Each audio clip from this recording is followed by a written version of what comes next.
Welcome to Mark My Words, a podcast that not only aims to inspire and teach the listener about entrepreneurship, it also aims to give my guests an opportunity to talk about their unique journey in entrepreneurship and life.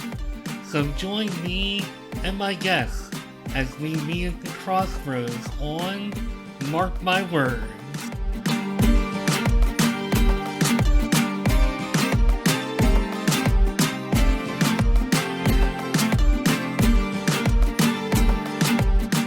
Well, hello everybody, and welcome to a new episode of Mark My Words. Today, I have a really fun guest with a really interesting story, and I can't wait to talk to her. She is a certified mindset coach and business foundation strategist, and she is also the founder of Black Rose Coaching. And on a lot of her social media, she talks about her 4-step vibe system and having the right vibe. And she is none other than Leticia Francis. Leticia, how you doing today? I'm amazing. Thank you for having me today. Well, thank you for being here. Thank you. I know it took a little time for us to get this episode going, so thank you for that. And thank you for the awesome conversation about my vinyl collection behind me before we hit record. And Yes, thank you for being here. you're welcome. Awesome. So today I'm going to talk a little bit about how you got to where you are and what you're doing today, especially the Vibe system. Can't wait to hear about that. But I consider myself a pretty good sleuth on my guests and doing my research. And one thing I came across, so first of all, let me ask this. As a child, what did you dream about doing? What did you see Leticia doing? Because I don't really know if entrepreneurs ever actually see themselves being entrepreneurs, especially as we know it today. So, what were some of your dreams? What did you see yourself doing? I wanted to be an anesthesiologist. Wow. What made you want to become an anesthesiologist? Because there's a particular art to that, and that's definitely not something you hear very often. That's interesting. I have a love for math and science. So I loved science, I loved math, and I felt like anesthesiology was like a great way to be a doctor without being a doctor.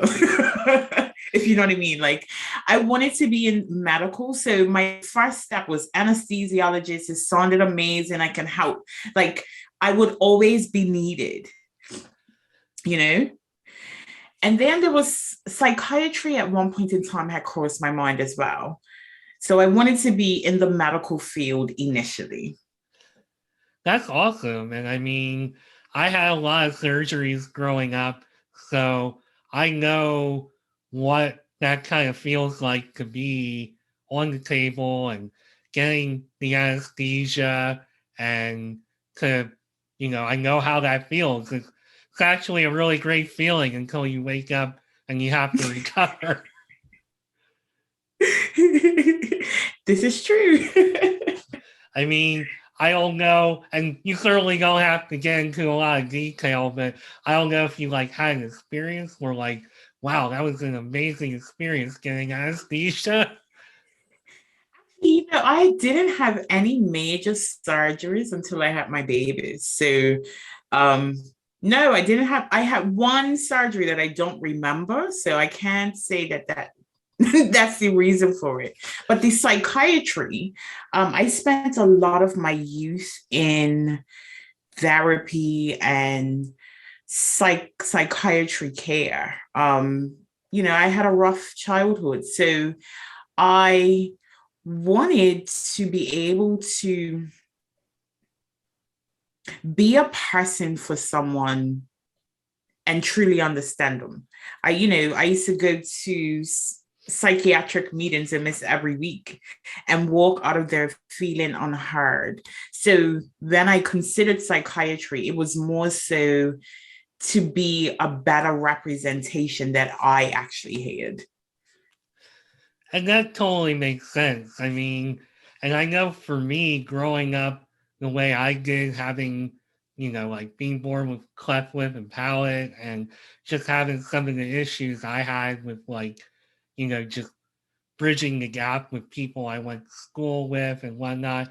I always kind of wondered why I didn't take more of a path like that. And I think I could probably answer that, but I think I took the path I took because I wanted to do something that would, like, wow people and stand out more. Mm-hmm. And that obviously was not the right way to think about it. But I kind of wish that I would have taken a little more of the mindset you just presented, where you were like, look, I'm really affected by this deeply, and I want to help people in that way. And I sometimes wish I would have taken that approach, but Mm-hmm. you know, I digress.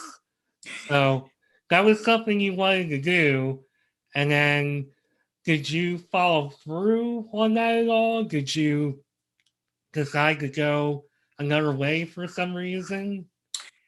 I went to school. I was enrolled in pre-med, and then I dropped out of college. And then I got married, and there was a whole lot of other things that happened. So no, yes and no. I started down that route, and I got deterred. I took a detour. I mean, and it happens, it happens to a lot of us. And I know I have a few detours in my day just to kind of keep myself on track and be in the field that I'm in. And heck, even with this podcast, it's been some detours and delays and whatnot. And it happens even when you're really passionate about something. So, I mean, I can understand, that's just life. And Absolutely. You have to roll with it, right? right, exactly. No, you're absolutely right. And again, doing kind of like my prep for episodes, which is what I do. And it really kind of like, I think, helped to answer a little bit because I saw that you got into like risk analysis at one point, and I don't even Yes. know what an actuarial intern might be, but like risk analyst, like for me, I can't. I saw that and I'm like, I can't ever imagine somebody thinking about their adult life and being like, boy, I'm really passionate about risk. But you did say that you're very mathematical, which would make sense. Yeah. So that ending up as a risk analyst was another detour because I end up going back to university in my late 20s, and my bachelor's degree is in risk management and insurance. I am originally from Bermuda, and Bermuda is an insurance mecca. So if I wanted to make big money, I had to get into insurance, which I did. I started off in actuarial science as my major. And then I was like, how committed am I to calculus? As much as I like it, how committed am I? Well, So, not cut you off, I'm sorry, but mhm. you know how committed I was to calculus? I never even Probably took, as committed as anybody else, and they hated it and just took it because it was a base class. I never even took calculus. So I took like, so I'm absolutely, and I do 100% mean this. I am atrocious at math. I am not very good. So when I was in high school, doing well in like science and doing amazing in English and writing and all this stuff. I'm like limping along, trying to just get the heck out of high school with math. And I got to a point where I'm like, okay, I'm going to take applied math. I'm going to take applied math too. Like, even though I wound up going to college and I could not handle even like algebra and calculus, forget it. So, um, anytime somebody mentions the word calculus and they can say that they did that at all for a career, you totally have my respect. Well, that's how it started, but that's not where it ended. And the thing is, I loved calculus, but when you get up to like Calc 1, Calc 2, Calc 3 at a university level, it was like, oh, wait a minute, wait a minute, wait a minute, wait a minute. I don't know if I want to do this. Plus, to be an actuary, so an actuary is one of the top positions in an insurance company. They help determine premium and help the company really hedge risk. So to be a fully qualified actuary takes 8 to 12 exams, and each exam requires at least 2 to 400 hours of study. So when I thought about, okay, now I'm in my late 20s, I am going back to university. I have to do 4 years and then start on my path to be an actuary. And I was just like, after 4 years in university, I am not committing to anybody's 4 hour study exam. Like, I'm not doing it. So I transferred into the risk management and insurance degree, which I end up getting a full scholarship for. And the rest was history. And I moved back to Bermuda once I graduated, and I became a catastrophe modeler. And what is that? First of all, I want to say all that testing for me would be fail, fail, fail, fail, fail, fail. So yeah, I don't know what a catastrophe model does, but I gotta think I would do better at that. What did you do? What did you do there? So catastrophe modelers determine the risk that a commercial property will have in the result of a natural disaster or man-made disaster. So I used to use property information like building height and floor square footage and all other things like cladding and building materials to determine if a Cat 5 hurricane was to hit this building, how much damage is it liable to have? So we used statistical models, I can never say the word, but probabilistic models to determine how much money my company should be bringing in if they chose to insure these buildings for earthquakes, hurricanes, tornadoes, flooding, and terrorism. Wow, that I feel like I took a little too literally then, because I'm thinking catastrophe modeling, or do they put all this stuff on you to make you look like you were in an accident and then like that is not, I took that way too literally. No, that's what you really did, as opposed to the crazy thing I drew up in my head. That's actually like really cool. So yeah, that's actually like really great, as opposed to actually being in a project where they simulate a disaster and you're a person who was involved in the disaster.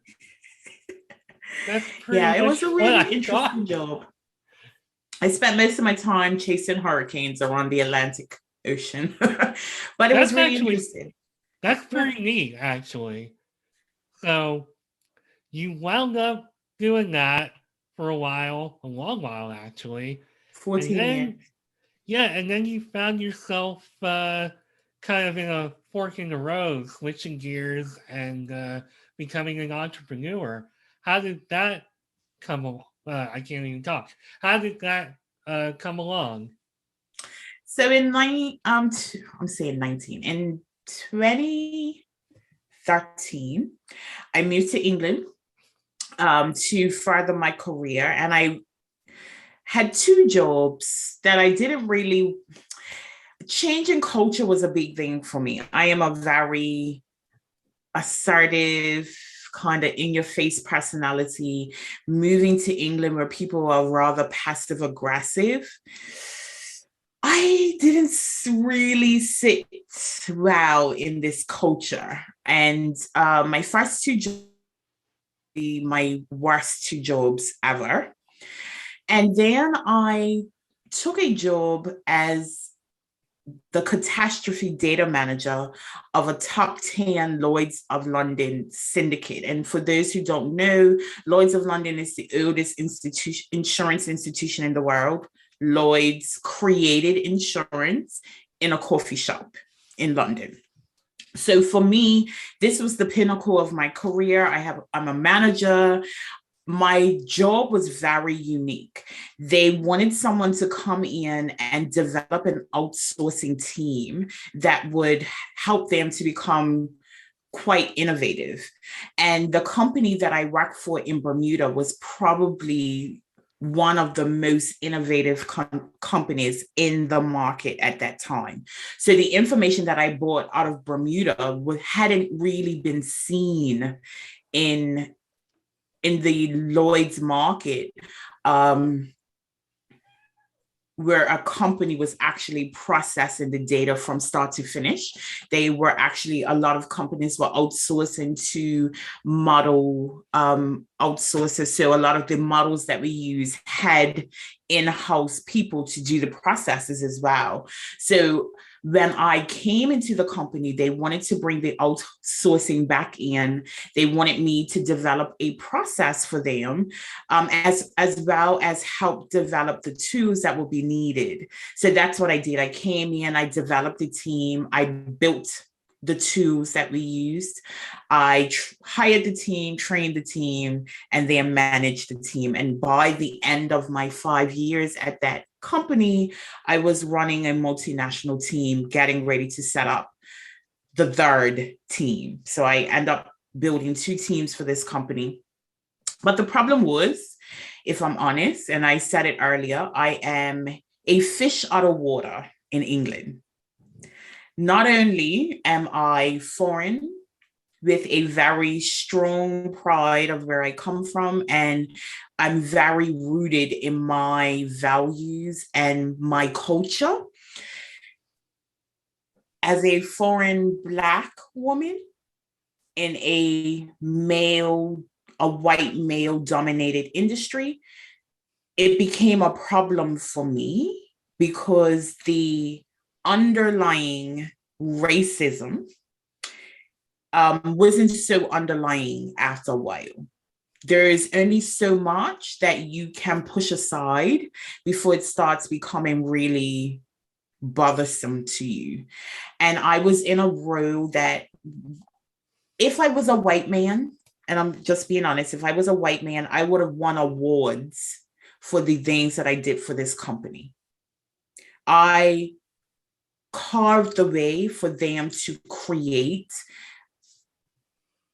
a very innovative process.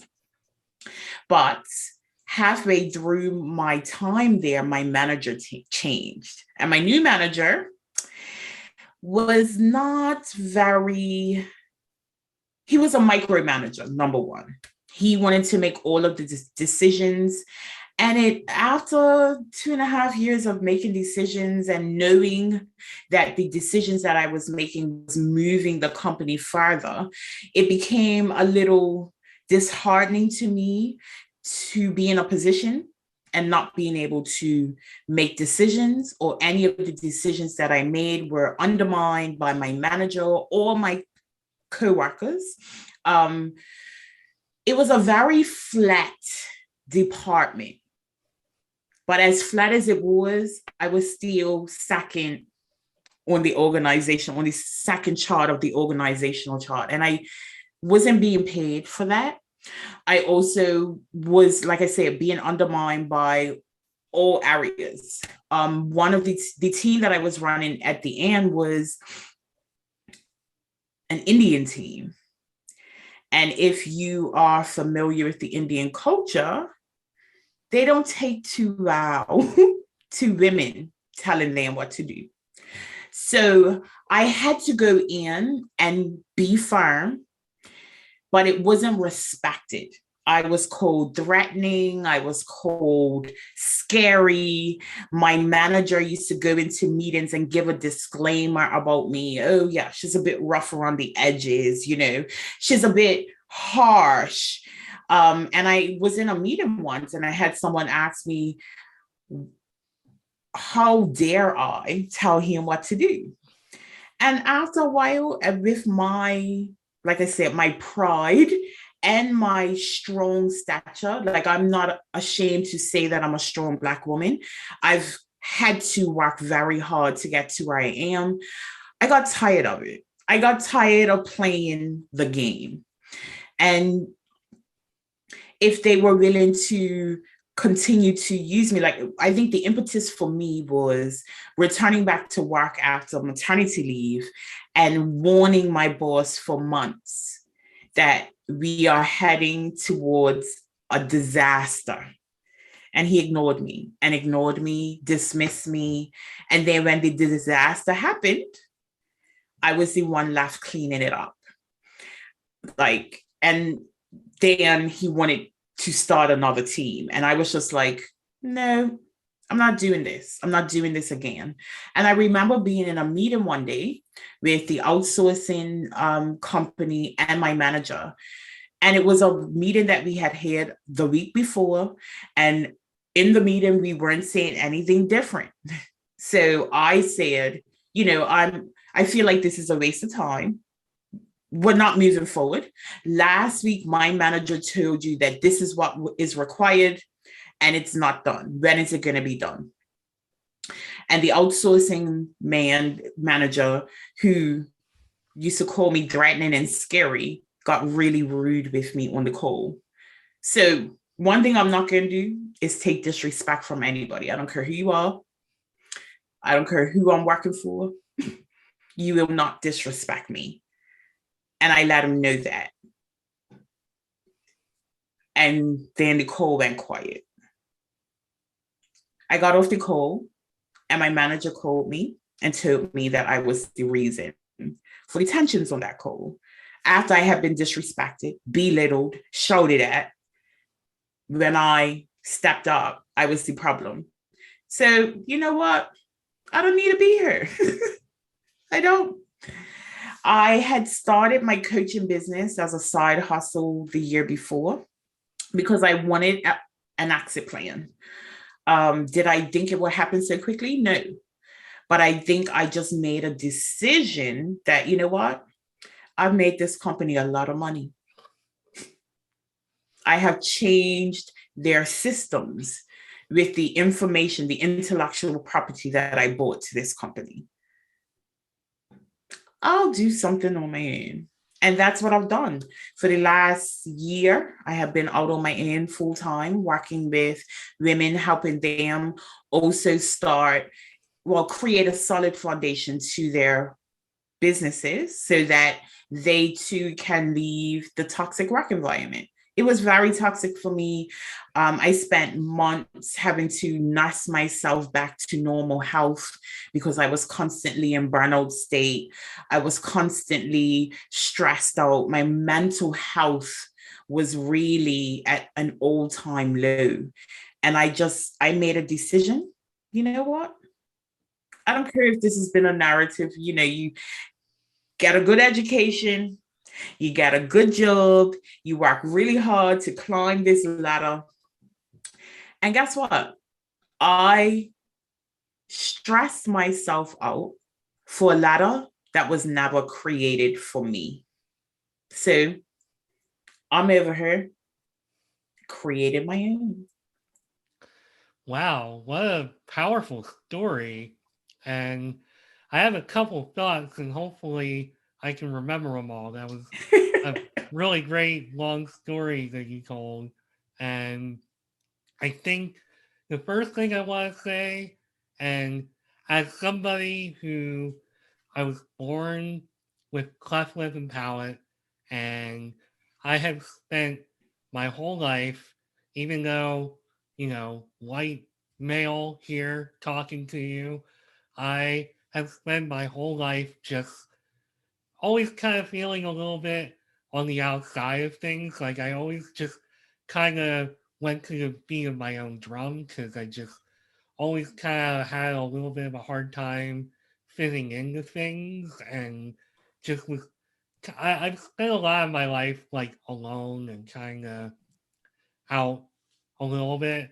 So I'm not going to sit here and pretend to understand what it's like to be another race and have some of those like struggles, but I do think that people are threatened by anything that's a little bit different than them. And definitely, I think as a strong, intelligent woman, I could see how those on the other side would be like, whoa, wait a minute. Like, this is uncomfortable. And I think many entrepreneurs that I've talked to, I almost feel like they all have something in common, regardless of their path. I think they all kind of hit that point where they're like, wait a minute, I'm really smart, really driven. I have a lot to offer, and I'm just being, held back and stifled. And I have so much more to give. And I think that is one of the things that led me to start podcasts and try to do my own thing is because I have often kind of just felt held back. I know that through the course of my career, especially since I left my job of 10 years a few years ago, I've not been able to get back on the track that I was on. And it's frustrating. And I can on that level appreciate and understand like some of the things that you might have been feeling and going through. Now, another thought that I have about all that is that meeting that you talked about. It brought back a memory of a meeting that I had when I first became a manager, and there was at least one. I think there were two coworkers that I had on my level that I think were bothered by the fact that I got promoted. And as somebody like me who, while I like to think that I'm normal and like everybody, I know when it comes down to it, I am a little bit different. I think people sometimes pick up on that. And I remember I had to work overnight when I first started as a manager. And I would have to call in and to like our afternoon meetings, which was dreadful because I'd no sooner get home, I'd have to get up for the meeting. But I digress. I'll talk about that another time. But um, I got up and just went to this meeting, already kind of sensing that there were some people just not really supporting me like they should have. And I was putting in the effort and trying to go around and make sure I was getting the information I needed before I started my shift. And they just weren't giving it. But then they were turning around and complaining about me. And I remember this one meeting in particular. They were like, oh, it's the management style. And I'm not there physically, I'm just on the phone. And I'm sitting at home, I'm like, damn it, no, that's not right. Because I know these people are treating me differently. And I know for a fact, I can tell by the way they interact with me compared to everybody else. Like maybe other people don't see it, but I see it. And I had to really just step up and assert myself and say, hey, I come around to you guys every night and ask questions and check in on things. And you're not really like giving me the support that I needed. And much like your meeting, you could hear a pin drop, like complete silence. And I think, at least on my end, it kind of worked out where, for whatever reason, I said the right thing and it kind of like worked itself out. But I had to fight like hell to get that respect.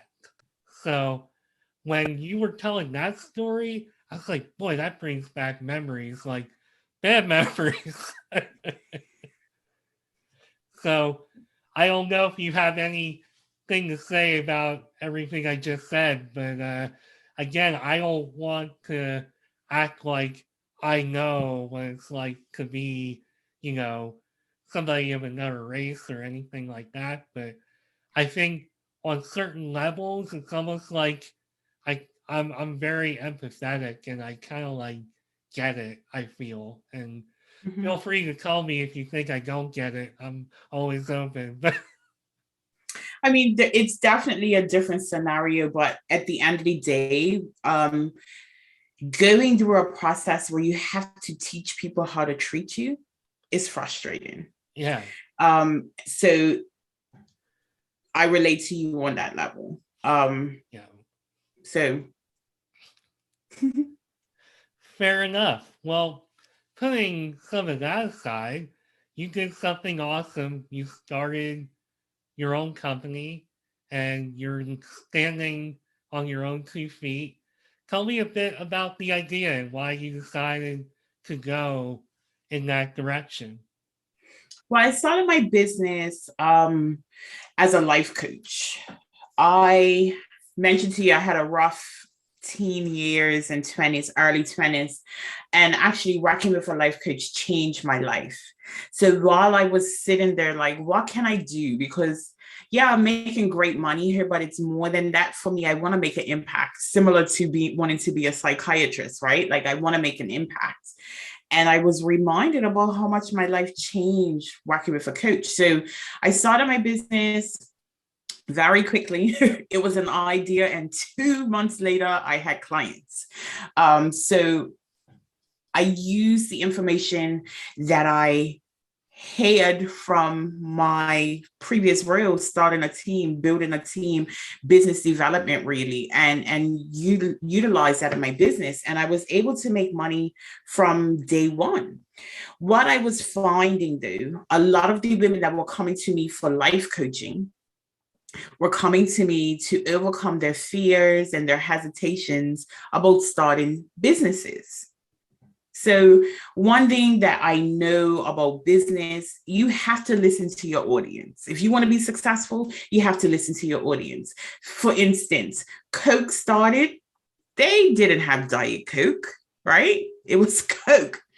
And then they started making Diet Coke because all of a sudden their drinkers are health nuts, right? So they changed it. Then their Diet Coke became Coke Zero and any other iteration that they have to really move with the market. I think they even have green Coke now, right? So supposed to be vegan, but they listen to the market. This is the most recognizable brand in the world.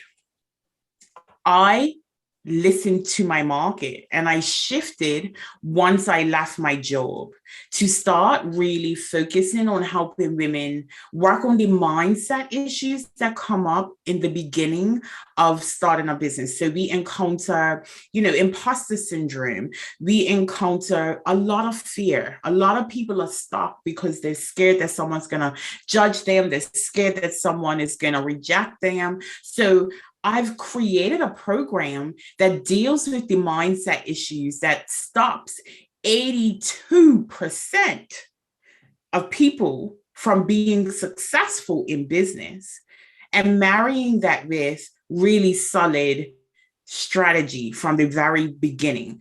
A lot of the things that I've come across with working with women is that they don't do market research. They don't narrow down who their ideal client is. They create products or services that they like instead of what their audience needs. And that is why they are not successful in business. So I've created a proprietary method called the Vibe System that addresses all of that. And my clients walk through that system and walk away with the strategy to sign consistent clients. Because I mainly focus on coaches and service providers now. So they walk away with this strategy to sign consistent clients every single month. But they also walk away with a solid success mindset, willing to tackle the mindset hurdles that happen in entrepreneurship. So, what do you think stops people from taking that step and becoming less self conscious and going forward with their dream of entrepreneurship? What do you see? We are biologically wired to stay in our comfort zone. Our brain is there to protect us, our subconscious is there to protect us. So we tend to believe what we think and we don't challenge it, right? Right. I remember when I was considering leaving my full-time job, and the first thing that popped in my head is if I leave, I'm going to end up homeless. I'm going to end up on someone's street corner, shaking a tin, asking somebody for coins so that I can feed my family. That was my thought, my immediate thought. If I didn't know that that was belief, if I didn't know that that was a narrative that was not true, and I allowed that to sit in my subconscious, I would never have moved forward.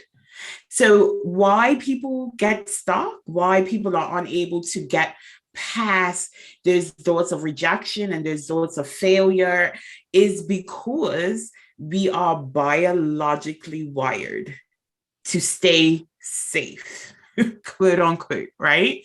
And it's very hard unless you are consciously working towards it. It's very hard to rewrite those narratives. 98% of the thoughts that we have today, we had yesterday.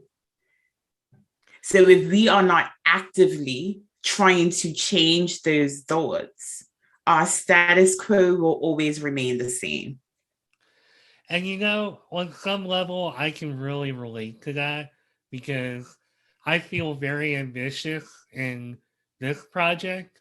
I've been doing it for a few years now, but there's certain aspects of growth with it that I'm also kind of like super protective of and very conservative about because I don't necessarily want to make the wrong move with it. But I mean, there comes a point where you gotta just, you know, take a chance and, put yourself out there a little bit. And What state do you live in, Mark? I live in Maryland. Okay, so if you want to leave Maryland and go to Georgia, the one thing you need to do is leave Maryland. You know what? The first thing I would have said, first thing I would have said was get a job. Well, that's true. But in order for you to get to where you need to be, you have to be willing to let go of where you are. And a lot of times, our willingness to change is not greater than our willingness to stay the same. And I can totally relate to that. I mean, it takes a lot to take a leap of faith and hit that point where you're being real with yourself and you're just like, you know what? Even though this is comfortable and could probably be comfortable for the next 30, 40, 50 years, and that's great. This other part of me is always going to be bothering me unless I take action. And taking action sometimes can be a very scary proposition. So I think that's really great of you to be trying to help people out of that shell. Thank you. I enjoy doing it. I'm a very passionate person, and I'm also a nonconformist. So anything that is like against the grain, that's where I fit in well. Well, and I think that's what makes you such a good entrepreneur. I think that's what makes you a good fit for the entrepreneurial world.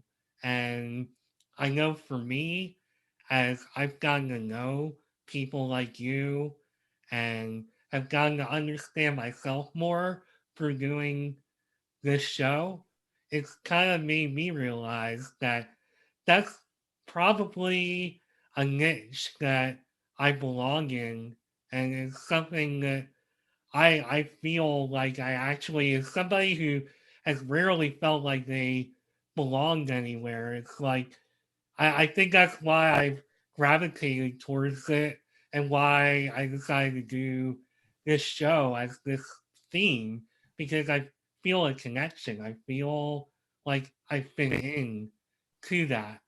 And Mhm. that's a very powerful thing. And I think at the end of the day, I think we're all looking for where we fit and where we belong. And who knew that feeling where you fit and where you belong for some people is actually going to the beat of your own drum? I got my own band. Oh, me too. I have a band and an orchestra and Hell no. the whole nine And an yards. organ. I mean, you can even see behind me what I have. So, Yeah. I think it's just important. I think so. This conversation will probably go deeper than expected, but I I homeschool my children. And the reason for that is because I can see how my individualism was stripped in the educational system. And then I spent 20 years trying to find who I am, right? Because I was groomed to get a good education, get a good job, climb a ladder, and be successful. And that's the only way that success comes, because that's what you're taught in school, right? Like, you're not taught to go out there and be creative. You're not taught to go out there and chase your dreams. You're taught to go out there and get a good paying job, because that's what gives you status in society. So for me, as that nonconformist, I think it's just important for us to start revisiting why it is that we do what we do, why it is that we are willing to go into six-figure debt to get an education for a job that we have no passion for, willing to stay in that role for 30 plus years, sometimes 40. And if you're lucky, it might be 50. And some people never leave those fresh jobs, right? People say, oh, I've been here since high school, right? But we're willing to get, or I've been here since college, we're willing to go into six-figure debt to get a job that we don't like, to work 40 years being miserable in hopes that we make it to retirement, where we then, if we have enough money after we paid off our six-figure debt and raised our family and paid for our houses, now we can live. And I have a problem with that. So I said that, I homeschool my children. I don't want my children to go into a system that strips them of who they are so they can be controlled, and then forces a narrative on them that may not be aligned with what they want in their lives. that is a really amazing perspective. And I don't think that's a, I think there are probably a lot of people who feel that way, but they don't really know how to fix it, or again, don't put the effort in to make that change, because it's safe to just go with what's expected and what's normal. Mm-hmm. And I do want to say one thing. I don't think the educational system that I was under tried hard enough with me, because I spent that whole time just kind of out. Like, I have to admit that sometimes I struggle.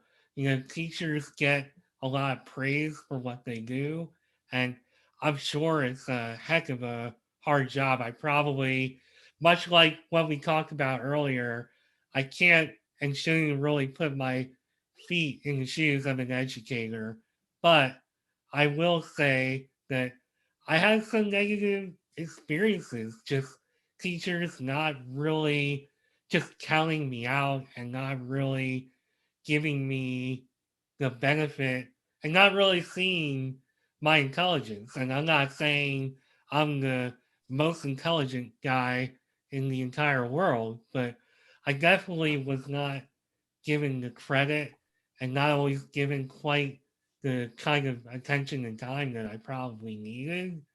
And as a result, between that and just classmates being what they were, I kind of wound up becoming a little more of a marching to the beat of your own drum type person. And that just happened completely by accident, I guess. I had a very similar situation. And I would proudly say for years, I was the most intelligent person in the room. It was identified very early on that I was working well beyond my age group. And the Department of Education in Bermuda wanted to put me in high school when I was 9 years old. And my mother said no, because she didn't want me outside of my peer group. Like that, it was too big of a jump. So I'm left with my peers. I already know this stuff that you're teaching me for years. I know this. And what does a bored child do? They act out. So I got labeled. People wrote me off because all they saw is this rude child or someone who wanted attention, but I was just bored.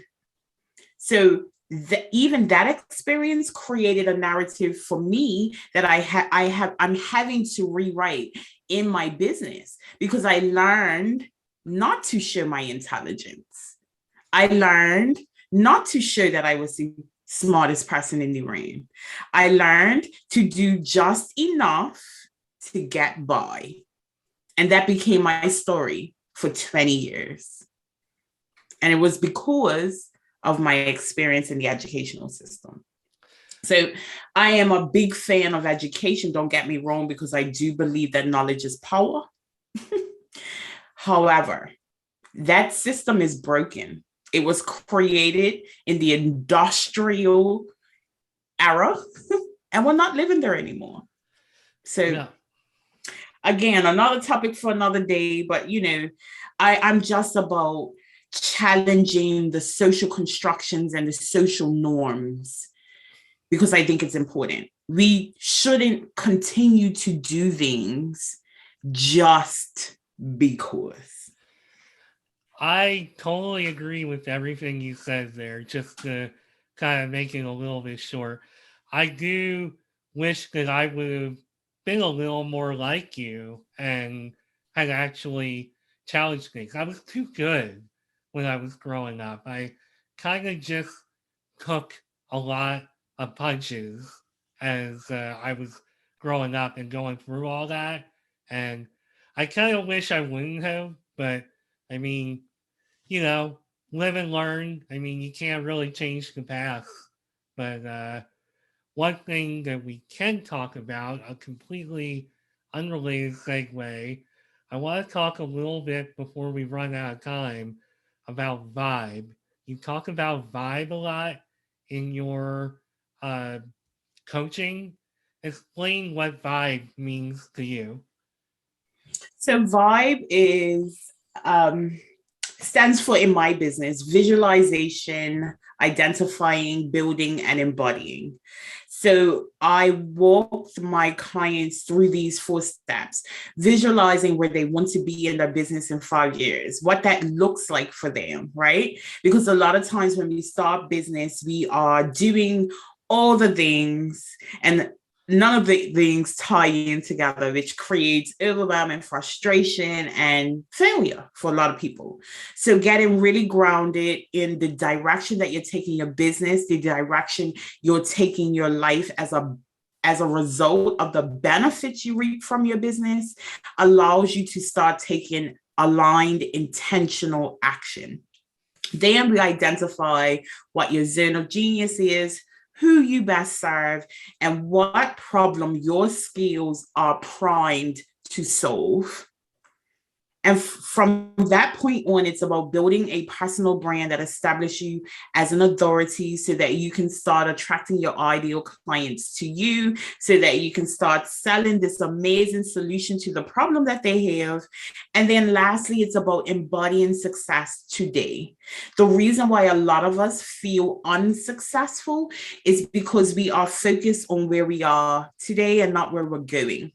And I teach my clients how to show up as that successful business owner today, not when they reach their goals. So that's my vibe system. I walk my clients through that. And as a result of that, they are in a good position to bring consistent clients into their business. So I almost feel a little silly for what I'm about to ask, but I'm going to ask it anyway. Why should somebody sign up to work with you in just why should somebody sign up to enlist in your coaching, do you feel? Because I'm already like super inspired and motivated by everything you've told me. So you already have me sold. But Thank you. why?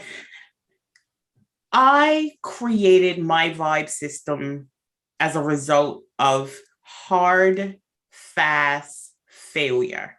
I started my business and was willing to fail hard and fast so I can see the success that I want.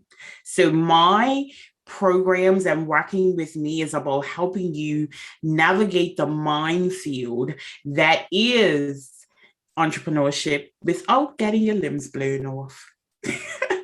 Oh boy. Wow. And I thought you had more to add to that. Wow, that it just cuts off I right mean, I there. can add more, but I think that was effective. That was very effective for me. I'll tell you that. So how can potential clients get a hold of you to work with you to follow you? How can they find you? I spend a lot of time on Instagram. So my Instagram handle is Black Rose Coaching. Black is spelled BLAQUE. It's actually my nickname, which is another story.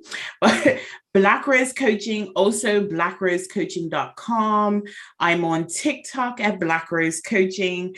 And you can find me on Facebook at Leticia at Black Rose Coaching. That's my profile name. And Black Rose Coaching, I have a business page as well. Oh, and I'm And also on LinkedIn under Leticia Francis. and because I'm a huge music nerd, as you know, Black was also a '90s R&B group spelled the Yes. same exact way as Yes. your company.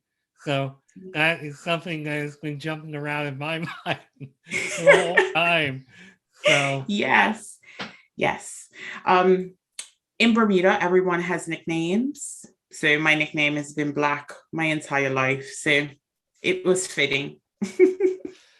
fair enough. Well, I think this discussion and you being on this show was very fitting. This was very enjoyable, Leticia.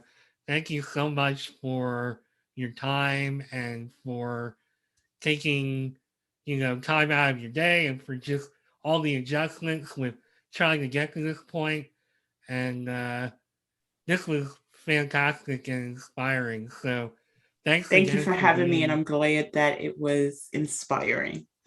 It very much was. And every time I do an episode, and especially something that hits me like this, always reminds me of why I started this podcast in the first place. So, everybody, Leticia Francis, she is a coach, an entrepreneur, and she, to repeat again what she already told you, is a certified mindset coach and business foundation instructor, Black Rose Coaching, Leticia Francis.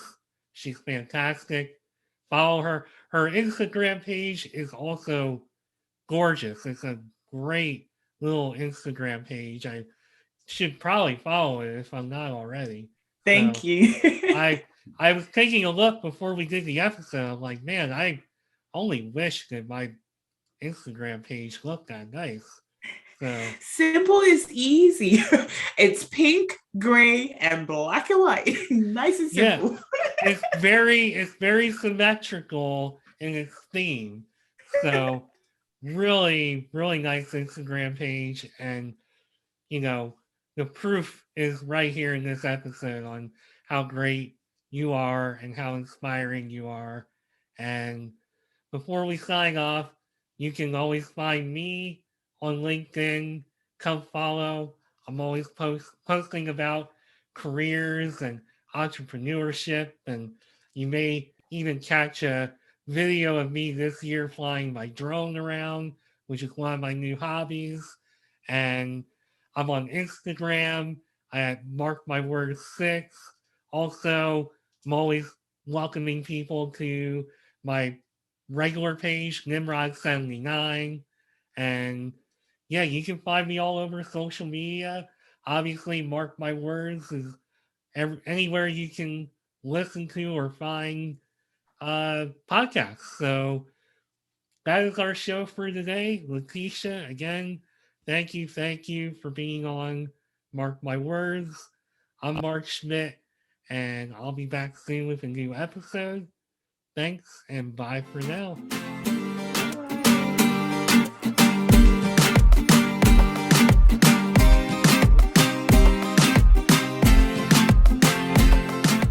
Thanks again for taking time out of your busy day to listen to Mark My Words.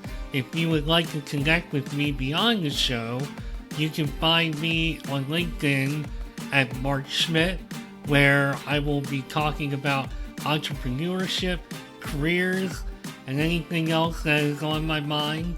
You can also connect with me on Twitter and Instagram at Nimrod1979 and Nimrod79 respectively. This podcast also has a page on Instagram at Mark My Words. And finally, if you want to leave me a voicemail or check out what I'm up to with the podcast, come find me at podpage.com/mark-my-words.